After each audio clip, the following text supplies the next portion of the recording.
Budget अर्थ खर्च नैराश्यजनक यहाकू नहीं विधानसभा प्रश्नकाल में सरकार को घेरिले विरोधी एवं सुधा मात्र 39% बजेट अर्थ खर्च होईछि।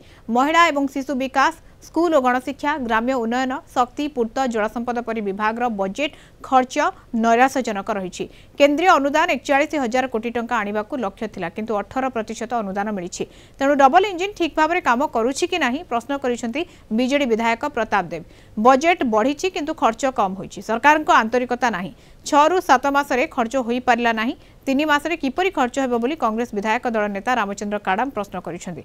विरोधी अभियोगर उत्तर रखी मुख्यमंत्री पक्षरु आईन मंत्री पृथ्वीराज हरिचंदन कहिसेंती अत्यधिक वर्षा कारणरू भित्तिभूमि क्षेत्र में व्यय कम रहिथिला। एहा सत्वे मार्च मास सुधा 100% खर्च हेबो। अक्टोबर शेष सुधा बजेट रु खर्च होईछि 1,14,518 कोटी टंका। यह मोट बजेट 39%। गत वर्ष तुलन में अक्टोबर सुधा अधिक खर्च होईछि। 39% आसुची आपणकर दरमा को मिसई सर वेरी जो परफॉर्मेंस मानवर मंत्री उत्तर देला कहिबे डबल इंजिन काम करूची ना करू नाही।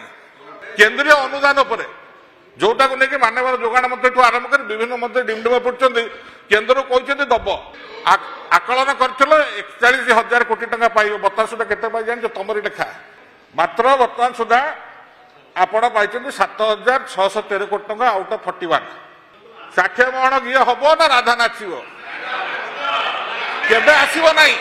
तो नैराश्यजनक व्यय बरात रे ये 2-3 मास भितर आपण ताकू 100% करिया पई को आपण लेखना अछि जे करि पारबे 3-4 मास रे जदि आपण 6-7 मास रे करि पारले नै ये 2-3 मास रे की बळे करि पारबे। ए वर्ष एक्सटेंडेड मानसून कारणरू अनेक गुड़िए जो आपणकर भित्तिभूमि रिलेटेड जो एरिया गुड़िक जो व्यय हवा कथा से व्यय निश्चित भाव में स्लो होता एवं से दृष्टिकोण ता सत्वे भी तार सत्वे भी आमे जो बजेट जो एक्सपेंडिचर जो आमे अचीवमेंट जोटा अच्छी निश्चित भाव में आशाजनक अच्छी 39% ओवरऑल आउ प्रोग्राम एक्सपेंडिचर 36% निश्चित भाव में आशाजनक अच्छी एवं आमे आशा करुचु जे निश्चित भाव में जो मार्च मास सुधा आमे आमर संपूर्ण बजेट यूटिलाइजेशन करिबा ओडिसा रो विकास करिबा।